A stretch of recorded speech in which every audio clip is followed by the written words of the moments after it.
Welcome to the Compact Murder podcast from compactmurder.com, the show where we explore murders, murderers, serial killers and assassinations. This is episode 61, The Murder of Gianni Versace.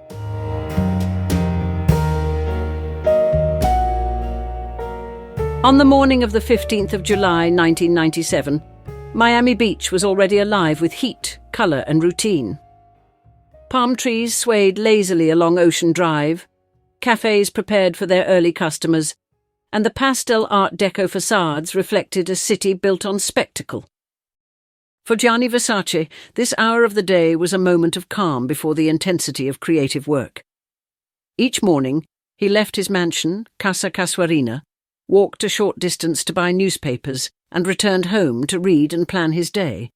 It was a habit so consistent that locals barely noticed him anymore. That familiarity made what happened next all the more horrifying. As Versace unlocked the gate of his mansion, a man approached from behind. Without warning, 2 gunshots shattered the morning air. Versace collapsed on the marble steps of his home, fatally wounded.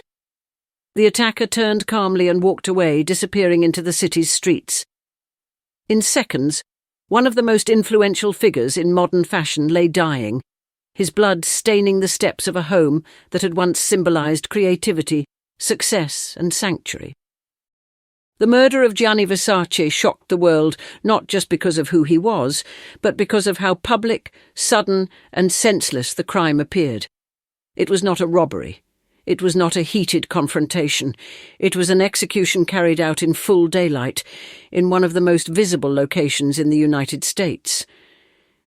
As investigators scrambled to understand what had happened, the case quickly expanded beyond a celebrity killing into a haunting examination of obsession, notoriety, and failure at every level of protection.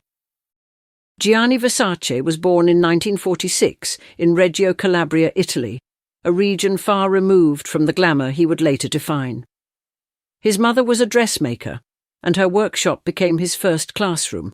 From an early age, Versace learned to view clothing as architecture for the human body, something that could convey power, sexuality, and identity. Unlike many designers who emerged from elite fashion schools, Versace's education was practical, instinctive, and rooted in craftsmanship. By the late 1970s, Versace had launched his own fashion house, quickly distinguishing himself through designs that defied convention. His work celebrated the body rather than concealing it, drawing inspiration from classical mythology, contemporary art, and pop culture. Bold prints, gold accents, and daring cuts became his signature. In the 1980s and 1990s, Versace helped redefine fashion as a global spectacle, merging high couture with celebrity culture in a way few had attempted before. Versace did not simply dress stars, he collaborated with them. Musicians, actors and supermodels became living extensions of his vision. Runway shows felt closer to theatrical performances than traditional fashion events. He understood fame and embraced it, recognizing that visibility itself was a form of power.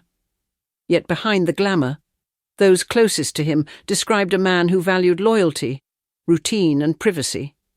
He was deeply attached to his family, particularly his sister Donatella, and relied on a small inner circle he trusted implicitly.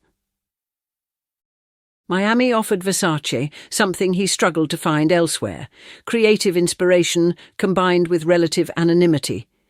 He purchased Casa Casuarina in the early 1990s, transforming it into a lavish retreat filled with art, mosaics and references to classical antiquity. The mansion became a symbol of his success, but also a place where he felt safe. That sense of safety would prove tragically misplaced. The man responsible for Versace's death was Andrew Cunanan, a 27-year-old drifter who had already left a trail of death across the United States. Cunanan was intelligent, articulate, and outwardly charismatic. He moved easily through wealthy social circles, often fabricating stories about his background to gain admiration and acceptance. Beneath the surface, however, he struggled with instability, resentment, and a profound fear of obscurity. In the months leading up to the murder, Cunanan had embarked on a violent spree that included the murders of former acquaintances and partners. Each killing escalated in brutality and confidence, suggesting a man growing increasingly detached from consequence. By the time he arrived in Miami, Cunanan was one of the FBI's most wanted fugitives. Yet despite this, he managed to remain largely invisible. On the morning of the murder, Cunanan had been observed pacing near Versace's home. Surveillance footage later placed him in the area, moving calmly and without urgency. When Versace returned from his routine walk, Cunanan followed him to the gate and fired 2 shots at close range using a stolen handgun. He did not attempt to steal anything. He simply walked away, blending into the city as though nothing extraordinary had occurred. The apparent randomness of the killing initially baffled investigators. Versace was not known to have enemies. There was no sign of a struggle or confrontation. Almost immediately, speculation filled the vacuum of uncertainty. Media outlets floated theories involving organized crime, jealous lovers, business disputes, and international conspiracies. Given Versace's fame, the appetite for dramatic explanations was insatiable. As Cunanan's identity emerged, however, the narrative shifted from conspiracy to psychology. Investigators found no credible evidence of a meaningful relationship between Cunanan and Versace. Although rumours persisted that the two had crossed paths years earlier, no documentation or reliable testimony confirmed this. The prevailing conclusion was unsettling in its simplicity. Versace had been chosen not for who he was personally, but for what he represented. For Cunanan, Versace embodied everything he admired and resented: wealth, recognition, creative power, and global fame.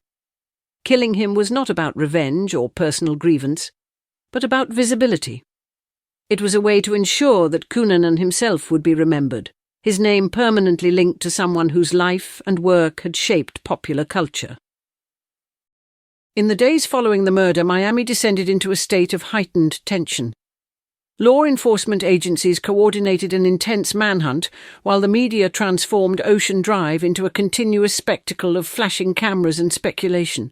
Despite being one of the most wanted men in the country, Cunanan managed to evade capture for 8 days.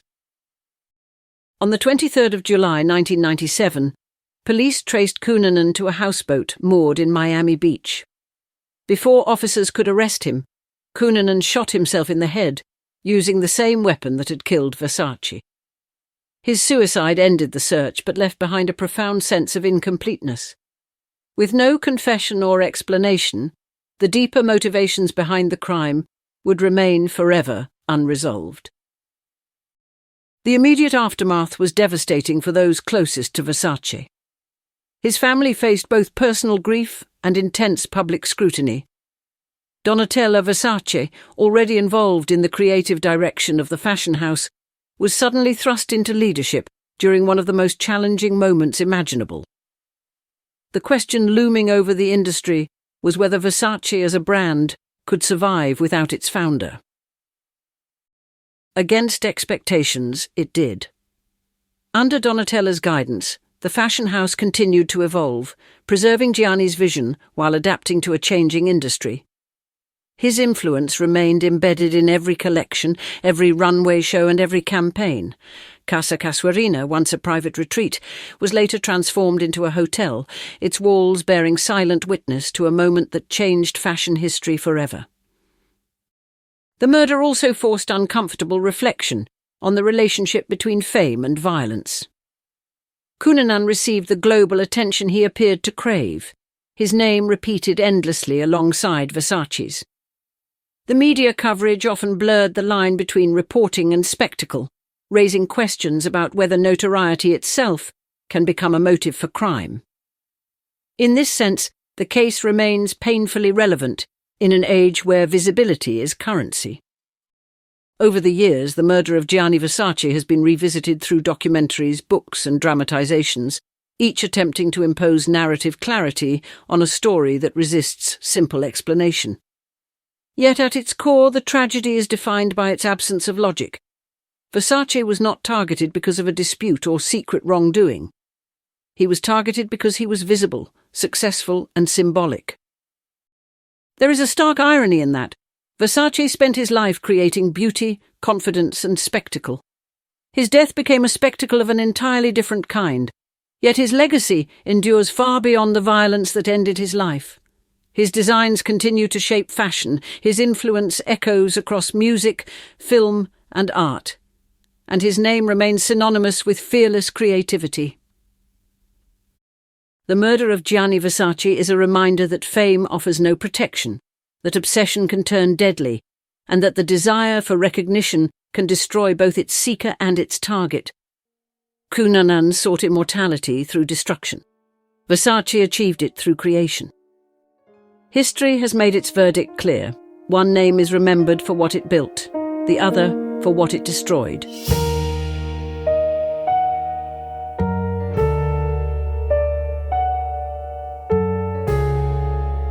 I hope you enjoyed that episode of the Compact Murder Podcast from compacthistories.com.